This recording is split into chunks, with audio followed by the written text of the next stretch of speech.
ក្នុងសង្កថារបស់គាត់ដែលថ្លែងនៅចំពោះមុខបណ្ដាសមាជិកបកប៉ុលពតបានសង្ខេបទស្សនៈរបស់គាត់ស្ដីពីប្រវត្តិសាស្ត្រកម្ពុជានិងបកកុម្មុយនីសកម្ពុជាថាក្នុងទីបំផុតនៃការបដិវត្តន៍ដ៏តឹងតែងមួយប្រទេសកម្ពុជាដែលជាសង្គមបុរាណសំអាងលើទេសភាពធ្លាប់បានឆ្លងកាត់ដំណាក់កាលជាច្រើនគឺសក្តិភូមិនិងមូលធនបន្ទាប់មកនៅឆ្នាំ1960ការបដិវត្តន៍ប្រជាជាតិប្រជាធិបតេយ្យបានផ្ទុះឡើងក្រោយបន្តិចពីការឈានចូលគណៈកម្មាធិការមជ្ឈិមបករបស់ប៉ុលពតក្នុងសង្កថានោះប៉ុលពតបានលើកយកមកនិយាយពីអិសរាជជនតែប៉ុន្មានអ្នកប៉ុណ្ណោះឈ្មោះផ្ទាល់របស់គាត់ទាំងនេះទាំងព្រះនាមសម្ដេចសីហនុឬឈ្មោះបណ្ដាសហសេវកគាត់ពុំមានលេចឡើងនៅក្នុងអត្ថបទនៃសង្កថានោះទេលើកលែងតែឈ្មោះនួនជានិងខៀវសំផនប៉ុណ្ណោះភាគច្រើននៃមនុស្សដែលគាត់រាប់ឈ្មោះលន់ណលស៊ីមវ៉ាសិរិមតៈឯកអគ្គរដ្ឋទូតសហរដ្ឋអាមេរិកសុនស្កុនឆាឌៀនលក្ខណៈសុទ្ធតែជាសត្រូវដែលបាត់មុខនិងសុទ្ធតែជាអ្នកចាញ់រួចទៅហើយពួកសត្រូវដែលនៅបច្ចុប្បន្នប្រទេសវៀតណាមនិងពួកក្បត់ក្នុងផ្ទៃបកព្រមទាំងពួកមេដឹកនាំបកនិងសម្ព័ន្ធមិត្តដ៏មានអនុភាពសម្ដេចសីហនុនិងប្រទេសចិននៅតែស្ថិតក្នុងភាពងងឹតនៅឡើយ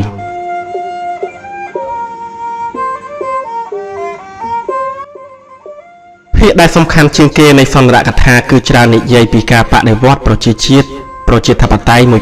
1960ដល់75ក្នុងចំនួន29ទំព័រប៉ុលពតបានរៀបរាប់ឡើងវិញពីការបដិវត្តន៍និងយុទ្ធសាស្ត្រផ្សេងៗរបស់បកកុម្មុយនីសកម្ពុជាដោយមិនរៀបរាប់បញ្ចូលពីឫសគល់ជាបញ្ញវន្តរបស់គាត់និងជំនួយរបស់បណ្ដាមហាអំណាចបរទេសឡើយការរៀបរាប់នេះប្រហែលដើម្បីបង្ហាញឲ្យឃើញភាពមិនចំណុះគេនិងភាពម្ចាស់ការរបស់គាត់ឲ្យមើលទៅផ្ទុយទៅវិញគាត់លើកយកមកនិយាយជាសំអាងនៅការសម្រេចចិត្តជាច្រើនដែលប្រកាន់យកដោយមហាសន្និបាតឆ្នាំ1960ដែលតាមការអួតរបស់គាត់ថាមិនចំណុះអ្នកណាឡើយហើយបន្តអនុវត្តគំនិតមួយចំនួនក្នុងចំណោមគំនិតមិនប្រែប្រួលទាំងឡាយរបស់គាត់តទៅទៀតឧទាហរណ៍ការដែលពួកអ្នកមានកម្មសិទ្ធិដីធ្លីធំរួមបង្កជាសមាសធាតុដ៏សំខាន់មួយនៃជីវភាពបែបសក្តិភូមិនៅតាមជនបទរបស់ប្រទេសកម្ពុជានោះការកម្ចាត់ពួកអ្នកមានកម្មសិទ្ធិដីធ្លីនឹងធ្វើឲ្យរលាយបាត់ភាពអយុត្តិធម៌ប្រកបណាស់តាមការពិតដូចដែលយើងធ្លាប់ដឹងរួចមកហើយថានៅប្រទេសកម្ពុជាកម្រមានអ្នកកម្មសិទ្ធិដីធ្លីធំណាស់គំនិតស្លងមួយទៀតរបស់ប៉ុលពតគឺថាសមូហភាវូបនីយកម្មនឹងត្រូវទទួលដោយប្រជាជនខ្មែរក្នុងចំនួនជាង 90% គំនិតទី3ចង់ថាសង្គមរបស់កម្ពុជាពោរពេញទៅដោយភាពមិនចុះសម្រុងគ្នាបើទុកជាប្រជាជនភាគច្រើនបំផុតគ្រប់គ្រងរបស់ដែលគេហៅថាបកក៏ដោយប្រវត្តិសាស្ត្ររបស់កម្ពុជាអាចត្រូវបកស្រាយដោយភាពមិនចុះសម្រុងគ្នាទាំងនេះនិងដោយការតស៊ូវណ្ណៈដែលនឹងផ្ដល់សិទ្ធិអំណាចដល់កសិករក្រីក្រយើងដឹងរឿងអតីតកាលរបស់អង្គរទាំងអស់ប្រាសាទអង្គរត្រូវបានកសាងនៅសម័យទាសភាពពុះទាសករនេះហើយដែលជាអ្នកកសាងអង្គរក្រោមនឹមត្រួតត្រារបស់វណ្ណៈកេងប្រវ័ញ្ចនៅសម័យនោះដើម្បីបំពេញព្រះតីព្រះមហាក្សត្រដោយហេតុថាប្រជាជនយើងធ្លាប់មានសមត្ថភាពស្ថាបនាប្រាសាទអង្គរបានដូច្នេះអ្វីក៏គាត់ប្រជាជាតិអាចធ្វើបានដែរប៉ុលពតបានពិនិត្យមើលយ៉ាងល្អិតល្អន់ដើម្បីសន្និដ្ឋានពីសម័យកាលខាងក្រោយឆ្នាំ1975តទៅទៀតតាមពិតមតិគាត់ថាបដិវត្តន៍ចាប់ផ្ដើមស្គាល់នៅការខកចិត្តតែក្រៅជ័យជំនះរបស់ខ្លួនតែប៉ុណ្ណោះគាត់បាននិយាយបញ្ឆិតបញ្ឈៀងទៅរកសមាជិកភាពប្រទេសកិរិយាថោកទាបមួយក្តាប់តូចដែលនៅតែមានសកម្មភាពលឺខ្ទរដល់ផ្ទៃក្នុងសង្គមរបស់កម្ពុជានៅឡើយដោយគូបញ្ជាក់ថាពួកនេះមានចំនួន 2% ប៉ុណ្ណោះក្នុងចំណោមប្រជាជនទាំងមូលគឺប្រហែល 140,000 នាក់ចំណែកប្រជាជនដែលនៅសល់ចំនួន 98% ត្រូវបានរំដោះដោយបដិវត្តន៍នោះគឺជាកម្លាំងផលិតដ៏សម្បើមមួយប៉ុលពតពុំបានលើកយកមកនិយាយពីផែនការ 4 ឆ្នាំតែមួយដងក៏គ្មានដែរដោយបានបន្ថែមថាតាំងពីឆ្នាំ1975មកកម្រិតជីវភាពរស់នៅរបស់ប្រជាជនបានធ្លាក់ចុះតែ 5% ប៉ុណ្ណោះសម្រាប់ប្រជាជនកម្ពុជាដទៃទៀតគឺឈានឡើងដល់កម្រិតជីវភាពជាកសិករមធ្យមហើយនេះជាការបញ្ជាក់អះអាងយ៉ាងច្បាស់ដោយសក្ខីភាពជាច្រើនរបស់អ្នករស់រានមានជីវិតត្រង់ជំពូកស្ដីពីនយោបាយបរទេសប៉ុលពតបានប្រកាសថាប្រព័ន្ធនយោបាយរបស់កម្ពុជានឹងពុំអនុញ្ញាតឲ្យយើងคล้ายទៅជាពួកអ្នកឈ្លានពានឡើយដោយអានត្រង់បន្ទាត់នេះយើងយល់ថាប៉ុលពតចង់បង្ហាញឲ្យឃើញនូវភាពផ្ទុយគ្នារវាងប្រទេសកម្ពុជានិងប្រទេសវៀតណាមយ៉ាងប្រកប ក្រោយការចាក់ផ្សាយសន្ទរកថានេះដោយវិទ្យុក្រុងភ្នំពេញនៅថ្ងៃទី30 កញ្ញាបន្តិចសារលិខិតថ្លែងអំណរសរសើរជាច្រើនបានមកដល់ដៃកូរ៉េខាងជើងប្រទេសចិនវៀតណាមឡាវនិងរ៉ូម៉ានីវិទ្យុផ្សាយសម្លេងជាតិរបស់វៀតណាមបានបញ្ជាក់រៀងធ្ងន់បន្តិចថាពួកវៀតណាមនៅតែជាចាត់ទុកទំនាក់ទំនងពិសេសរបស់ខ្លួនជាមួយកម្ពុជាប្រជាធិបតេយ្យជាបុព្វហេតុដ៏ខ្ពង់ខ្ពស់មួយជានិច្ចពលពតប្រហែលជានិយាយតែខ្លួនឯងថាព្រះអតិទេពច្បាស់ជាការពារយើងពីមិត្តដូចនេះមិនខានពេលនោះពលពតបានស្ថិតនៅទីក្រុងប៉េកាំងតាំងពីថ្ងៃមកហើយដោយស្ថិតក្នុងសម្លៀកបំពាក់របៀបចិនដ៏សង្ហាគាត់បានលេចមុខជាលើកដំបូងបំផុតនិងជាសាធារណៈក្នុងឋានៈជានាយករដ្ឋមន្ត្រីនៃប្រទេសកម្ពុជានិងជាអគ្គលេខាធិការបកកុម្មុយនីសកម្ពុជាការធ្វើដំណើរនេះជាការប្រសិទ្ធមួយឬជាកាតព្វកិច្ចមួយដែលគាត់មិនអាចជៀសវាងបានគេមិនគួររំលឹកឡើងវិញពីទស្សនកិច្ចរបស់សម្ដេចសីហនុនៅប្រទេសចិនក្នុងអំឡុងទសវត្សរ៍ 1960 នៅពេលដែលព្រះអង្គយាងទៅស្នើសុំជំនួយប្រឆាំងនឹងរបបវៀតណាមខាងត្បូងស្និទ្ធអាមេរិកកាំងនោះឡើយតើការបង្ហាញមុខជាចំហនេះជាតម្លៃដែលពលពតត្រូវតែបង់ដើម្បីទទួលបានការគាំទ្រពីសំណាក់ប្រទេសចិនប្រឆាំងនឹងប្រទេសវៀតណាមឬប្រវត្តិសាស្ត្របានវិលមកកន្លែងដើមវិញដដែលមួយឆ្នាំក្រោយមករបបកម្ពុជាប្រជាធិបតេយ្យបានត្រូវផ្ដួលរំលំ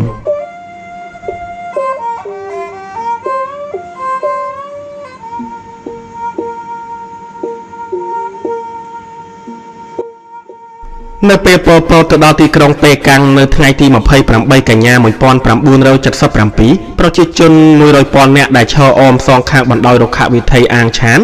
បានលើកទង់ជាតិតូចៗរបស់កម្ពុជាធ្វើពីក្រដាសក្រវីទទួលស្វាគមន៍យ៉ាងឱឡារិកការប្រុងប្រៀបរៀបចំដ៏ល្អឆាតឆាយនឹងវងមហាជនដែលគេរៀបចំ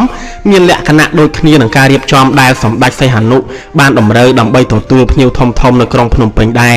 ក្នុងរយៈពេលនៃបណ្ដាឆ្នាំដ៏រុងរឿងរបស់ព្រះអង្គនេះជាលើកដំបូងហើយដែលពលពតបានទទួលបដិសណ្ឋារកិច្ចមួយបែបនោះដំណើរទស្សនកិច្ចនេះស្ទើរតែជាថ្ងៃជួនគ្នានឹងខួបកំណើតលើកទី1នៃការចាប់ខ្លួនបន4នាក់ដែរហើយអ្វីដែលយើងបានដឹងនៅពេលនេះគឺស្ទើរតែជួនគ្នាជាមួយការតស៊ូមួយដើម្បីអំណាចដែលកំពុងធ្វើឲ្យ Pha Cu Phing ប្រឈមមុខនឹងតេងសូពីងថែមទៀតក្នុងសៀវភៅអ្នកទោសខ្មែរក្រហមទំព័រ 217 ដល់ 218 សម្ដេចសីហនុដែលធ្លាប់បានតូតខ្សែភាពយន្តមួយស្ដីពីការធ្វើបដិសណ្ឋារកិច្ចនេះបានធ្វើអត្ថាធិប្បាយរបៀបបាត់យល់ច្រឡំថាការធ្វើបដិសណ្ឋារកិច្ចមានសភាពត្រចះត្រចង់ហួសពីអ្វីដែលខ្ញុំមិនធ្លាប់ដែលបានទទួលតតែសោះពលពតបានប្រកាសថាគាត់នឹងសឡុតសគឺជាមនុស្សតែមួយដោយប្រៀបធៀបរូបថតផ្សេងនឹងការរាយរងខ្លះដែលផ្ដល់ក្នុងជីវប្រវត្តិមិនស្ដាររបស់គាត់ដែលផ្សព្វផ្សាយក្នុងឱកាសនៃទស្សនកិច្ចនៅកូរ៉េខាងជើង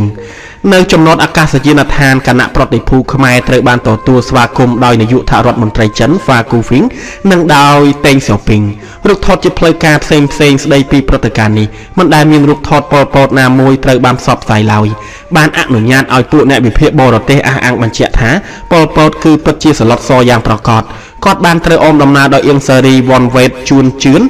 រដ្ឋមន្ត្រីក្រសួងសុខាភិបាលនិងដោយសហការីថ្នាក់ទាបជាច្រើនរូបទៀតគណៈប្រតិភូរបស់កម្ពុជាបានស្ថិតនៅប្រទេសចិនរហូតដល់ថ្ងៃទី 4 តុលាបន្ទាប់មកគណៈប្រតិភូនេះបានធ្វើដំណើរទៅប្រទេសកូរ៉េខាងជើងទៀតការស្នាក់អាស្រ័យត្រូវបានកត់សម្គាល់ដោយការលាងសាយភោជនិងការថ្លែងសន្ទរកថាជាហូរហែក្នុងសន្ទរកថារបស់ពលពតទាំងប៉ុន្មានគាត់បានសង្កត់បញ្ជាក់ពីភាពមិនអាចរំលោភបាននៃព្រំដែនរបស់កម្ពុជានិងអធិបតេយ្យភាពរបស់ខ្លួនដោយមិនពឹងផ្អែកប្រទេសវៀតណាមឲ្យជួយឡើយគាត់បាននិយាយឡើងវិញពីការស្ញោចសរសើររបស់គាត់ចំពោះម៉ៅសេតុងនិងចំពោះគំនិតម៉ៅនិយមស្ដីពីការបដិវត្តន៍និងការតស៊ូវណ្ណៈជាអចិន្ត្រៃយ៍ផងដែរជាកិច្ចឆ្លើយតប Pha Cu Phing បានលើកសរសើរកម្ពុជាប្រជាធិបតេយ្យចំពោះមាគ៌ាដឹកនាំដ៏ត្រឹមត្រូវរបស់ខ្លួនដោយទុកចិត្តលើមហាជនដោយថែរក្សាឯករាជ្យរបស់ខ្លួននិងដោយព្យាយាមជាប់ជាប្រចាំក្នុងការតស៊ូប្រដាប់អាវុធវិចារណកថាមួយរបស់ចិនបានចាត់ទុកមិត្តភាពដែលកំពុងចងភ្ជាប់ប្រទេសចិននិងប្រទេសកម្ពុជាថាមិនអាចបំផ្លាញបានឡើយនេះជាពាក្យពេចន៍ដែលប្រទេសចិនរក្សាទុកដោយឡែកសម្រាប់សម្ព័ន្ធភាពរបស់ក្រុងប៉េកាំងជាមួយប្រទេសអាល់បានីដែរដូចយ៉ាងណាយ៉ាន់ចាន់ដាអ្នកនិពន្ធសៀវភៅបងប្អូនជាសត្រូវធ្លាប់តាមពិនិត្យមើលដែរពលពតប្រហែលជាគិតថា បកពួករ៉ាឌីកាល់ដែលកាន់អំណាចនៅប្រទេសចិននឹងគាំទ្រនយោបាយផ្ទៃក្នុងដ៏តឹងរ៉ឹងនិងការតទល់ប្រឆាំងវៀតណាមរបស់គាត់ហើយមើលទៅតាមពិតវាទំនងថាពួកមេដឹកនាំចិនបានសាកល្បងចង់ដឹងពីការភ័យបារម្ភមួយចំនួននៅមុនជ័យជំនះដែលគ្មានបទពិសោធន៍របស់ខ្លួនដោយលើកសរសើរពីវីរៈភាពបដិវត្តន៍និងសេចក្តីក្លាហានរបស់គាត់ទៅវិញ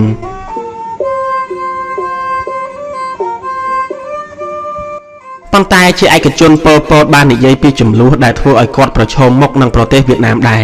ដោយដែលគាត់ធ្លាប់និយាយនៅមុខគណៈកម្មាធិការអចិន្ត្រៃយ៍នៃបកកុម្មុយនីសកម្ពុជាគាត់គិតថាចលនាដែលកាន់តែរីកធំឡើងនៃបណ្ដាបកកុម្មុយនីសស្និទ្ធចិននៅអាស៊ីជាពិសេសនៅថៃភូមាម៉ាឡេស៊ីនិងឥណ្ឌូនេស៊ីបានប្រឹងប្រែងបំពេញការងារផ្សេងៗជាគុណប្រយោជន៍ដល់ប្រទេសកម្ពុជាហេតុផលមួយក្នុងចំណោមហេតុផលជាច្រើននៃការចាប់ផ្ដើមដំណើរទស្សនកិច្ចនេះគឺពិតជាគាត់ជឿប្រកាសថាជំនួយរបស់ចិននឹងធ្វើឲ្យកងទ័ពរបស់គាត់ទៅជាកងទ័ពមួយដែលមិនចេះចាញ់ឬយ៉ាងហោចនឹងបង្ខំឲ្យពួកវៀតណាមបង្ហាញឲ្យឃើញនៅការប្រុងប្រយ័ត្នរបស់ខ្លួនដែរគាត់មិនដែលពិនិត្យដោយយកចិត្តទុកដាក់នៅការជ្រើសរើសរវាងលទ្ធភាពពីរឲ្យប្រកបប្រជាម្ដងណាឡើយបរាជ័យការសម្របសម្រួលឬការចរចាគ្នាហេតុផលមួយទៀតនៃដំណើររបស់ប៉ុល ពតគឺដើម្បីបង្ហាញមុខប្រទេសគាត់និងបដិសេធចោទប្រកាន់ទាំងឡាយដែលគេលើកឡើងប្រឆាំងនឹងគាត់នៅប្រទេសថៃនិងនៅប្រចាំប្រទេសគេបានចាប់ផ្ដើមនិយាយពីការរំលោភសិទ្ធិមនុស្សរបបនិយមប្រើភេរវកម្មនិងគ្រោះទុរភិក្សនៅកម្ពុជាហើយនៅចុងបញ្ចប់នៃទស្សនកិច្ចរបស់គាត់នៃពួកចិនបានបោះពុម្ពផ្សាយនៅសៀវភៅទស្សនាវដ្តីដ៏ល្អឆាតឆាយមួយក្រោមចំណងជើងថាកម្ពុជាប្រជាធិបតេយ្យបោះជំហានទៅមុខនិងបង្ហាញពីខ្សែភាពយន្តឯកសារមួយដែលចិនធ្វើឲ្យបានសម្រេចកាលពីទៅ3ខែមុនក្នុងទស្សនាវដ្តីក៏ដូចក្នុងខ្សែភាពយន្តដែរគេអាចមើលឃើញការដ្ឋានផ្សេងពពាក់ពពូនទៅដោយកម្មករដែលគេផ្គត់ផ្គង់យ៉ាងត្រឹមត្រូវនិងដែលសោកញញឹមញញែមជាធម្មតាគេឃើញរោងចក្រទាំងឡាយដែលរឹតត្រកុំត្រកាលនិងប្រព័ន្ធបញ្ចេញបញ្ចូលទឹកថ្មីជាច្រើនទស្សនវិជ្ជាផ្សេងនៃការសម្ពោធនេះគឺស្ថិតនៅត្រង់អាចអញ្ជើញភ្ញៀវដែលផ្ដល់ផលចំណេញឲ្យមកទស្សនាប្រទេសកម្ពុជានិងបង្កើតទំនាក់ទំនងការទូតជាមួយប្រទេសភូមាថៃនិងម៉ាឡេស៊ីជាបណ្ដាប្រទេសដែលចលនាបដិវត្តន៍នីមួយៗកំពុងមានសន្ទុះយ៉ាងខ្លាំងដោយដែលប៉ុល ពតបានប្រកាសពីរឿងនេះជាឯកជនដែរទស្សនាវដ្តីដែលចេញផ្សាយទៀតកំណត់ពេលមួយហើយដែលមានកម្រិតខ្ពស់ដូចគ្នាគឺទស្សនាវដ្តីប្រចាំខែជាភាសាខ្មែរឈ្មោះកម្ពុជាបានផ្សព្វផ្សាយនៅក្នុងមជ្ឈដ្ឋានរបស់ជនជាតិកម្ពុជាទាំងឡាយនៅអឺរ៉ុបគណៈប្រតិភូភូមាមួយក្រុមបានធ្វើដំណើរមកកម្ពុជាប្រជាធិបតេយ្យនៅពាក់កណ្ដាលឆ្នាំ1977ដើម្បីរៀបចំទស្សនកិច្ចផ្លូវការមួយរបស់ឧត្តមសេនីយ៍ Navin គណៈប្រតិភូមួយក្រុមរបស់ម៉ាឡេស៊ីបានធ្វើដំណើរមកនៅខែធ្នូឆ្នាំ1977បន្ទាប់មកនៅដើមឆ្នាំ1978គឺគណៈប្រតិភូរបស់ថៃនៅកូរ៉េខាងជើងប៉ុល ពតបានត្រូវបំពាក់គ្រឿងអិសរៈយួរដោយប្រមុខរដ្ឋគឹមអ៊ីលសុងនៅថ្ងៃនៃការធ្វើដំណើរទៅដល់របស់គាត់វិទ្យុរបស់កូរ៉េខាងជើងបានផ្សាយពីប្រវត្តិរូបមួយយ៉ាងខ្លីរបស់ប៉ុល ពតនេះជាប្រវត្តិដំបូងបង្អស់ដែលពិភពខាងក្រៅបានដឹងពីរូបគាត់តាមសេចក្តីសង្ខេបជីវប្រវត្តិខ្លះគេដឹងថាប៉ុល ពតបានកើតនៅឆ្នាំ1925គាត់ធ្លាប់បានរៀនសូត្រនៅសាលាបឋមសិក្សាពីឆ្នាំ1930ដល់1935និងសាលាបឋមសិក្សាបំពេញវិជ្ជានៅមធ្យមសិក្សាពីឆ្នាំ1940ដល់1948ពីឆ្នាំ1937ដល់1939គាត់បានធ្វើស្រែចម្ការជាមួយឪពុកម្ដាយរបស់គាត់អត្ថបទបានបន្តថាមុនសង្គ្រាមលោកលើកទី2គាត់បានផ្ដួលចិត្តស្រឡាញ់មាតុភូមិនិងប្រជាជាតិរបស់គាត់ដោយសារការពិភាក្សាគ្នាផ្សេងៗស្ដីពីការតស៊ូដើម្បីជាតិនិងការអានសៀវភៅចម្រើនជឿនលឿននិយមទាំងឡាយនិងមានទឹកចិត្តប្រឆាំងចំពោះសត្រូវទាំងអស់របស់ប្រជាជាតិគេពិតជាពិបាកប្រទះឃើញសៀវភៅចម្រើនជឿនលឿននិយមនៅប្រទេសកម្ពុជាមុនឆ្នាំ1940ណាស់ប៉ុន្តែយុវជនដ៏ឧស្សាហ៍ព្យាយាមម្នាក់ហើយដែលតម្រង់ទិសឆ្ពោះទៅអនាគតព្រមទាំងរយៈកាលមួយដែលគាត់ទៅធ្វើស្រែចម្ការដែលគ្មានបងប្អូនគាត់ណាម្នាក់រំលឹកឡើងវិញក្នុងអំឡុងទសវត្ស1980ផងនោះគឺជាគ្រឿងផ្សំដ៏ចាំបាច់ខានមិនបាននៃបុគ្គលិកលក្ខណៈមួយរបស់អ្នកបដិវត្តន៍ខ្សែភាពយន្តស្ដីពីទស្សនកិច្ចរបស់ប៉ុល ពតបានត្រូវបញ្ចាំងនៅក្រុងភ្នំពេញ2ទៅ3ខែក្រោយមកគឹមអ៊ីលសុងបានផ្ញើតាមគណៈប្រតិភូនៅផ្លែប៉ោមរបស់កូរ៉េមួយកេះថ្វាយសម្ដេចសីហនុផ្លែប៉ោមនេះបានត្រូវថ្វាយសម្ដេចរបៀបជាអំណោយមួយរបស់ប៉ុល ពតទៅវិញព ពីឆ្នាំ1949ដល់1952តាមជីវប្រវត្តិដែលផ្សាយតាមវិទ្យុដដែលនេះថាប៉ុល ពតបានចូលរួមក្នុងការរៀបចំក្រុមម៉ាសលេនីនមួយក្នុងចំណោមពួកនិស្សិតនៅប្រទេសមួយដែលគ្មានបញ្ជាក់ឈ្មោះមុននឹងចូលព្រៃក្នុងរយៈពេលនៃការតស៊ូដោយអាវុធប្រឆាំងនឹងបារាំងតមកទៀតជីវប្រវត្តិបានបង្ហាញឲ្យដឹងពីមុខតំណែងផ្សេងៗដែលប៉ុល ពតធ្លាប់កាន់កាប់ក្នុងផ្ទៃបកកុម្មុយនីសកម្ពុជាចន្លោះឆ្នាំ1960និងការជ្រើសរើសតាំងគាត់ឲ្យកាន់តំណែងជានាយករដ្ឋមន្ត្រី16ឆ្នាំក្រោយមកទៀតផងដែរប៉ុន្តែប៉ុល ពតនៅតែលាក់ខ្លួនមិនឲ្យប្រជាជនផ្ទាល់របស់គាត់ដឹងជាបន្តទៅទៀតជីវប្រវត្តិនេះមិនដែលផ្សាយជាភាសាខ្មែរឡើយ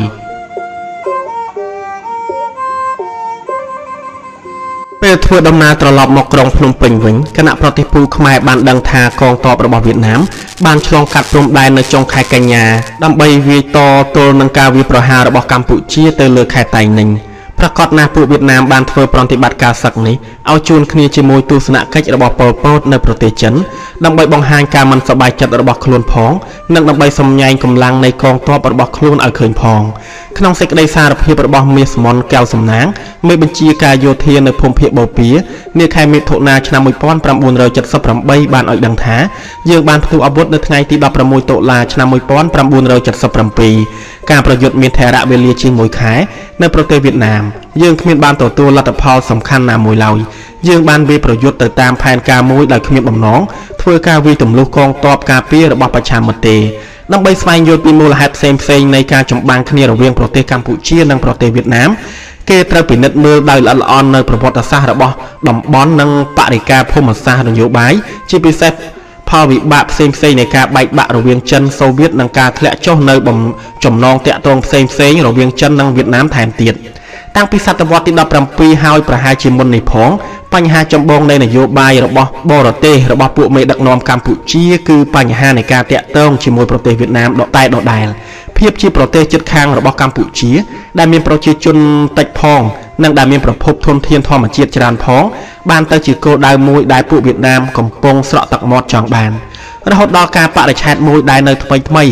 ការបែងចែកផ្នែកវប្បធម៌រវាងប្រទេសទាំងពីរគឺជាការបែងចែកមួយក្នុងចំណោមការបែងចែកផ្នែកវប្បធម៌ដាច់ស្រឡះជាងគេនៅក្នុងអាស៊ីអាគ្នេយ៍ទាំងមូលក្នុងរយៈពេលជាច្រើនសតវត្សមកហើយការមើលងាយរបស់ពួកវៀតណាមនិងការមិនទុកចិត្តរបស់ពួកកម្ពុជាបានរារាំងគ្រប់ការព្រមព្រៀងពិតប្រាកដរវាងប្រទេសទាំងពីរមិនឲ្យកើតឡើងឡើយប៉ុល ពតនិងបណ្ដាសហសេវករបស់គាត់បានត្រូវបញ្ចូលក្នុងចលនាបដិវត្តដោយពួកវៀតណាមបកកុម្មុយនីសរបស់កម្ពុជាបានរៀបចំឡើងដោយការជួយឧបត្ថម្ភពីសំណាក់ពួកវៀតណាមដែរដើម្បីគាំទ្រសង្គ្រាមរបស់ខ្លួនប្រឆាំងសហរដ្ឋអាមេរិកក្រោយជ័យជំនះរបស់បដិវត្តកម្ពុជាពួកខ្មែរក្រហមបានបញ្ជាក់អះអាងពីភាពមិនចំណុះគេរបស់ខ្លួនចំពោះប្រទេសវៀតណាមភ្លាមដោយលុបបំបាត់គុណសម្បត្តិទាំងអស់ចំពោះប្រទេសជិតខាងខ្លួនដែលមានក្នុងប្រវត្តិសាស្ត្រផ្សេងៗរបស់បកនិងដោយធ្វើការវាយឆ្មក់កាប់សម្លាប់តាមបណ្ដាតំបន់ព្រំដែនថែមទៀតតាមសភាពក្រៅគេយល់ថាពួកមេដឹកនាំកម្ពុជាទុកចិត្តលើខ្លួនឯងពេញទីថាมันអាចវិនិច្ឆ័យបានឡើយដោយសារភាពបរិសុទ្ធនៃបដិវត្តរបស់ខ្លួនដោយសារពួកគេបានទទួលគុណប្រយោជន៍ពីការគាំទ្ររបស់ប្រទេសចិននិងប្រទេសកូរ៉េខាងជើងនោះឯងសម្រាប់ពួកកុម្មុយនីសវៀតណាមយល់ថាប្រទេសកម្ពុជាពុំដែលផ្ដល់នៅសារៈសំខាន់ណាមួយឡើយបើមិនដូច្នោះទេគឺក្នុងឋានៈជាតំបន់ទ្រនាប់មួយដែលកំពុងការពារវៀតណាមខាងត្បូងពីប្រទេសថៃមូលធននិយមដែរទំនាក់ទំនងដ៏ត្រឹមត្រូវប៉ុន្តែឃ្លាតពីគ្នាជាមួយពួកខ្មែរក្រហមល្មមគ្រប់គ្រាន់បរិបូរហើយចំពោះវៀតណាម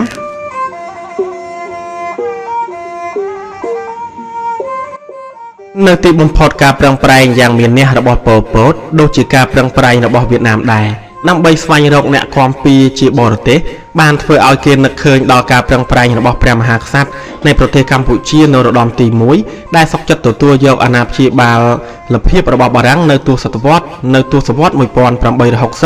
ហើយក្រោយមកការប្រឹងប្រែងរបស់សម្ដេចសីហនុនិងលន់ នល់ដែលកំពុងខំប្រឹងការពារខ្លួនពីការគំរាមកំហែងរបស់វៀតណាមដូច្នោះនៅឆ្នាំ1978ប៉ុល ពតបានពោលអះអាងប្រាប់ពួកភ្ញៀវបរទេសថាគាត់កសាងលទ្ធិសង្គមនិយមដោយគ្មាន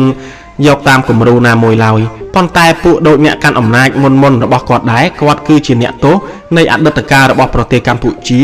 និងស្ថានភាពភូមិសាស្ត្ររបស់ខ្លួននិយាយម្យ៉ាងទៀតគឺភាពជាអ្នកជិតខាងនៃប្រទេសវៀតណាមមួយដែលខ្លាំងពូកែនិងមានប្រជាជនច្រើនជាងដោយគ្មានជំនួយបរទេសប្រទេសកម្ពុជាអាចធ្លាក់ទៅក្នុងកណ្ដាប់ដៃនៃប្រទេសវៀតណាមគ្រប់ពេលវេលា Pol Pot ពិតជាមិនដឹងខ្លួនរឿងនេះយ៉ាងប្រកបប៉ុន្តែសម្ដេច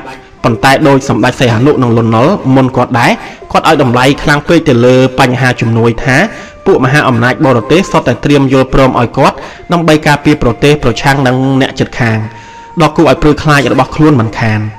នៅពេលដែលប្រទេសវៀតណាមនិងកម្ពុជាតម្រង់ឆ្ពោះទៅរកការកាន់ផ្ដាច់ចំណងតាក់ទងគ្នានិងឆ្ពោះទៅរកសង្គ្រាមពួកអ្នកតំណាងនៃរដ្ឋាភិបាលរបស់ពួកគេរៀងៗខ្លួនបានធ្វើដំណើរ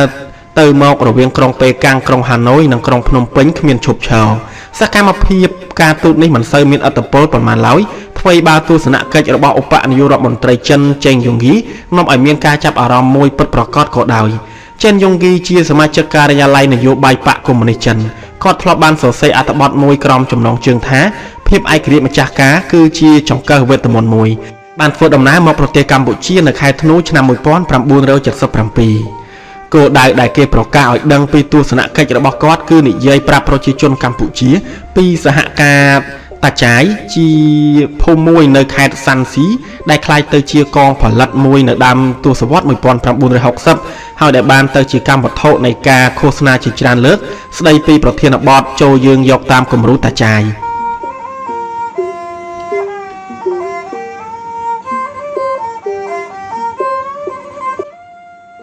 អមដំណើរនៅគ្រប់កន្លែងដោយពលពតគាត់បានទៅធ្វើទស្សនកិច្ចនៅតាមតំបន់កសិកម្មនានានិងបានថ្លែងសរសើរពីនយោបាយក្នុងប្រទេសរបស់កម្ពុជាប្រជាធិបតេយ្យដែលផ្ដល់នូវគុណសម្បត្តិថាត្រឹមត្រូវទាំងស្រុងប៉ុន្តែជាសាធារណៈគាត់ជៀសវាងមិនផ្ដល់នៅការទ្រទ្រង់របស់ខ្លួនដល់ប្រទេសកម្ពុជាក្នុងចំនួនជាមួយប្រទេសវៀតណាមឡើយការឃោសនាពីសហគមន៍តាចាយបានស្គាល់នៅភាពកំពូលរបស់ខ្លួននៅឆ្នាំ1975ក្នុងរយៈពេលនៃការធ្លាក់ចុះរបស់ម៉ៅនិងបានបញ្ចប់នៅឆ្នាំ1980តាមភាពសមជាការពិតរបស់ប៉ុលពតបានឆ្លៀតទាញយកគុណប្រយោជន៍ពីទស្សនកិច្ចរបស់ចេនយុងហ្គីនេះដើម្បីសម្ដែងឲ្យឃើញនៅការគោរពរបស់គាត់ចំពោះមហាប្រទេសជិតខាងរបស់ខ្លួននិងស្នើសុំជំនួយយោធាមួយដែលគាត់ត្រូវការទាំងអស់សង្ឃឹមផងការទៅដល់តំបន់ជនបទនានារបស់ប៉ុលពតដោយគ្មានព្រៀងទុកជាមុននិងអែបជាប់ជាមួយចេនគឺប្រហែលជាមានគោលបំណងបង្ហាញឲ្យឃើញថាគាត់ជាអ្នកកាន់អំណាចដឹកនាំប្រទេសនិងមានមិត្តភ័ក្តិសុទ្ធតែជាមហាអំណាចហើយមើលទៅក្រៅពីសេចក្តីថ្លែងការណ៍ផ្សេងៗតាមផ្លូវការនិងការផ្សព្វផ្សាយមួយចំនួនតាមវិទ្យុមិនសូវជាផ្លូវការនោះឯកសារតែមួយគត់ដែលតាក់ទងនឹងទស្សនកិច្ចរបស់ចេនគឺសេចក្តីសារភាពរបស់ជូជេតដែលបានសរសេរ4ខែក្រោយមកទៀតដែលផាត់ពណ៌ដោយការមានកំប្លែងស្ងួតផងនៅទស្សនីយភាពបដិវត្តមួយដែលពួកអ្នកសម្ដែងតាមគេស្មានពុំបានដឹងពីមុខនីតិរបស់ខ្លួនត្រូវសម្ដែងផងទេមើលទៅជូជេតរហស្សនាមស៊ីលេខាបកភូមិភាគប្រចាំគឺជាអ្នកបដិវត្តម្នាក់អាយុ53ឆ្នាំធ្លាប់បានធ្វើការងារជាមួយប៉ុលពតនៅក្រុងភ្នំពេញក្នុងអំឡុងទសវត្សរ៍1950ប៉ុន្តែបានជៀសផុតពីការបោសសម្អាតនៅឆ្នាំ1976នៅចុងឆ្នាំ1977គាត់បានស្រួលខ្លួនពីជំងឺមិនចេះចប់មួយឡើងវិញប្រជាបណ្ដាលមកពីការភ័យខ្លាចថាខ្លួនត្រូវគេកំទេចហើយមើលទៅនៅពេលដែលបងទី1បានជួបគាត់ក្នុងមន្ទីរនៅកំពង់ឆ្នាំងដោយដែលចេតបានសរសេររឿងនេះក្នុងសេចក្តីសារភាពរបស់គាត់ថាប៉ុលពតបានប្រកាសឲ្យដឹងថាតាចាយនឹងមកកាន់តំបន់នេះក្នុងពេលឆាប់ៗខាងមុខខ្ញុំត្រូវរៀបចំដំណើរទស្សនាចូលមួយជាកិត្តិយសដល់គាត់